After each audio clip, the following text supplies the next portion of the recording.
지금 대학부 회장님 나오셔서 간단하게 포럼하겠습니다. 예, 나오실 때 박수 많이 부탁드립니다.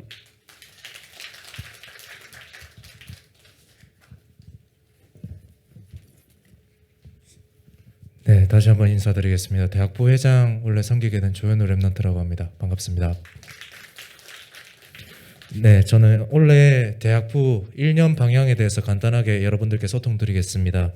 일단은 대학부 원래 방향은 일단 25시 응답이라는 한 해 주제 아래서 대학부가 25 집중해야 될 방향은 다른 게 아니고 복음 공동체, 전도 공동체, 237 선교 공동체라는 이 세 가지 공동체를 중점으로 삼고 있습니다. 이에 대해서 자세히 설명드릴 건데요. 다음으로 넘겨주세요. 네, 방금 말씀드렸다시피 지역 공동체, 전문 공동체, 기수 공동체가 있습니다. 대학은 반을 형성할 때 대학이 랩런트들의 대학이 속해 있는 지역을 중심으로 짜깁니다. 그래서 동부, 서부, 경산, 하양, 또 타 지역에 있는 친구들은 디아스포라라는 이름으로, 또 재수생들이나 취준생 같은 경우는 월드라는 이름으로 총 6개 지역으로 팀이 나눠지고요. 그리고 전문 공동체는 우리 아이들 전공 또 이제 전문성 그걸 위해서 전문 교사들을 모셔와서 한 달에 한 번씩 인턴십이나 함께 포럼을 하거나 그런 시간을 가지고요. 기수 공동체는 나중에 또 간단하게 말씀드리겠지만 저희가 지금 대학부 몇 기 기수들이 있지 않습니까? 그 기수들이 결국에는 전도회까지 이어질 거기 때문에 이를 위해서 지금부터 미리 원네스 되는 연습을 하는 겁니다. 그래서 이것도 한 달에 한 번씩 예배가 진행이 되고 있고요. 자세한 거를 뒤로 넘어가 주시면 되겠습니다. 잘 안 보이실 것 같은데 방금 제가 말씀드린 부분이 여기 담겨 있습니다.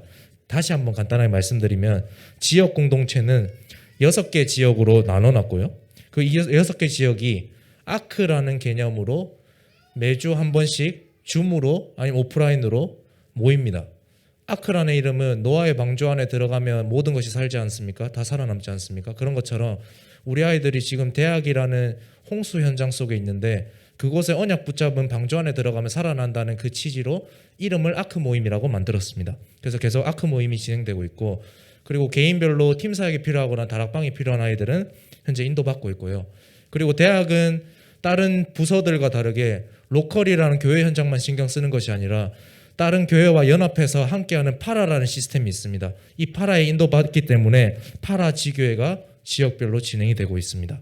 전문 공동체는 아까 말씀드린 것처럼 현재는 10개 분야의 팀에서 10개 분야의 팀에서 지금 활동이 되고 있고요. 기수 공동체는 저희가 예배를 드리기 시작한 지 얼마 안 됐습니다. 하지만 아까 말씀드린 것처럼 그 기수가 나중에 전도회까지 이어져서 교회를 살리는데 원네스 할 수 있도록 기도 제목을 담고 있습니다. 생각나실 때마다 기도해 주시면 좋겠고요. 다음이요.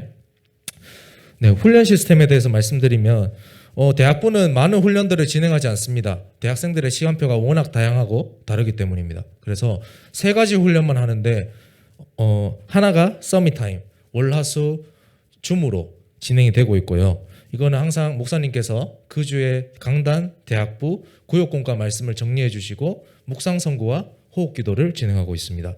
그리고 금요일 오후 7시마다 전도 훈련이 진행되고 있는데 1, 2월 달은 지금 새내기들이 올라온 지 얼마 안 됐지 않습니까? 그렇기 때문에 새내기 소책자 모임해서 새내기들이 이때까지 지식으로만 알고 있었던 영성에 대한 부분들을 다시 한번 짚어주는 시간을 가지고 있고요. 그리고 7월, 8월에는 영성훈련이라고 해서 우리가 하나님에 대해서 오해하고 있었던 부분, 기도에 대해서 오해하고 있었던 부분을 좀 조리조리 찝는 시간을 가지고 있습니다. 그래서 CBS에서 기존 교회분이시지만 성현 목사님이라 하시는 분이 영성훈련 도서를 소개해주는 영상들이 있는데 그 영상을 보고 좀 하고 있고요. 그 학기 중에는 지금 계속 류 목사님의 구역공감 메시지로 인도받고 있습니다. 그래서 현장에 계속 그 구역공감 메시지를 적용할 수 있는 사역자들이 계속 모이고 있고요. 그리고 대학부는 금토일 시대를 맞이해서 다른 걸 하고 있지 않습니다. 매주 토요일 오후 4시 반마다 모이고 있고요. 모였을 때 1시간밖에 모임 안 합니다. 그리고 랩런트 데이 때는 김진용 목사님 부르셔서 저녁에 잠깐 호흡기도 훈련을 하고 있고요. 이 부분에 대해서도 이따가 말씀드리겠습니다. 다음이요. 마지막 장인데 대학부의 25시에 대해서 마지막으로 얘기를 하고 마칠까 합니다.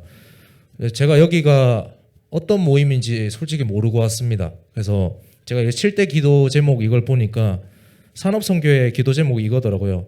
말씀과 기도로 믿음의 장벽을 넘어서는 렘넌트를 위한 산업인이 되게 하소서. 그래서 그러면 이분들이 필요하신 게 지금 대학 렘넌트들이 어떻게 인도받고 있고 어떤 상황인지를 소통드리는 게 맞겠다라는 생각이 들었습니다. 그래서 지금 마지막에 얘기를 할 거고요.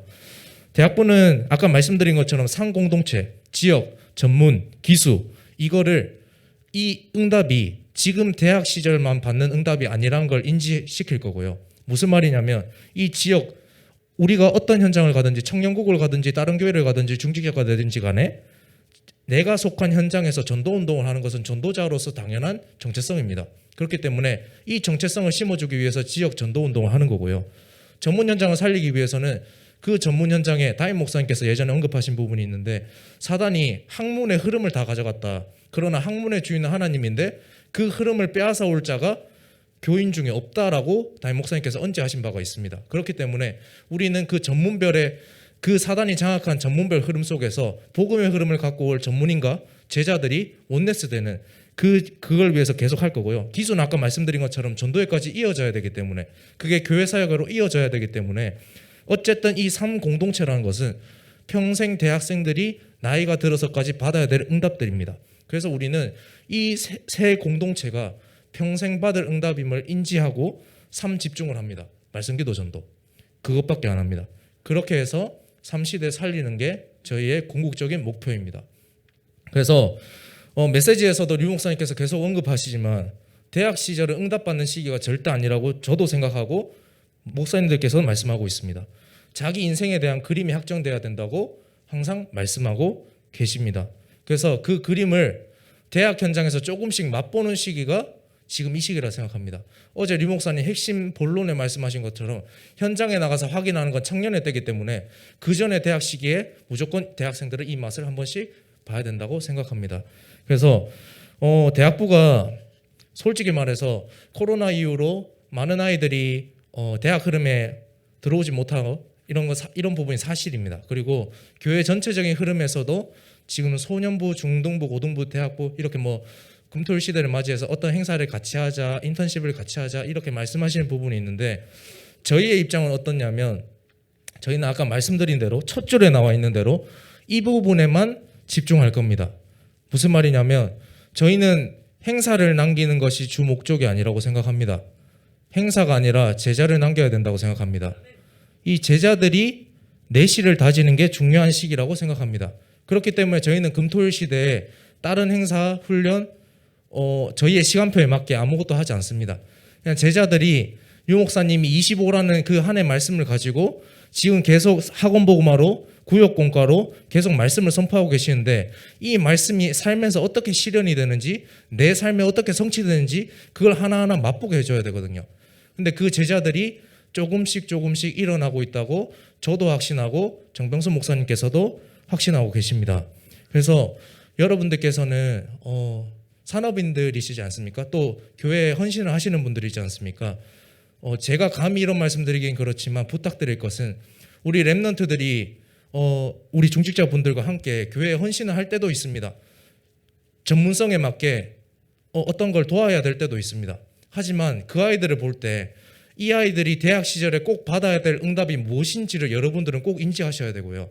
그 응답을 이 아이가 어느 시간표에 와 있는지 지금 이 아이는 어떤 응답의 흐름 속에 가야 되는지 어떤 예배의 자리에 서 있어야 되는지 이런 부분들을 같이 기도해 주셨으면 좋겠습니다.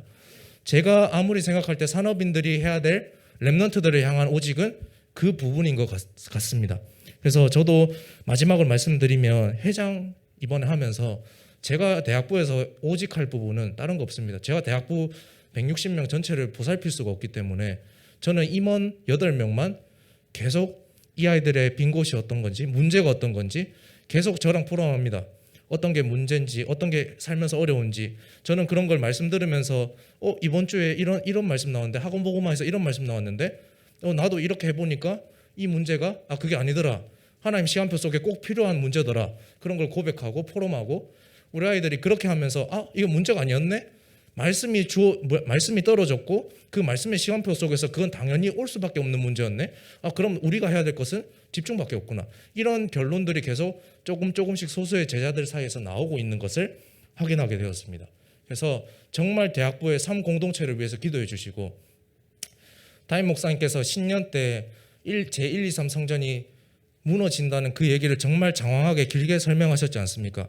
저희가 후대 치유 237 선교라는 이 부분을 마음속에 잡지 않으면 저희 교회도 제가 이런 말하긴 그렇지만 무너질 수밖에 없는 교회가 되겠죠. 정말 우리 아이들이 이 삶 공동체라는 부분 속에서 나만이 할 수 있는 후대 치유 237 선교를 발견할 수 있도록, 그 언약 하나 잡을 수 있도록 우리 중직자 산업인 분들께서는 기도해 주시면 좋겠습니다. 네, 이상입니다. 감사합니다.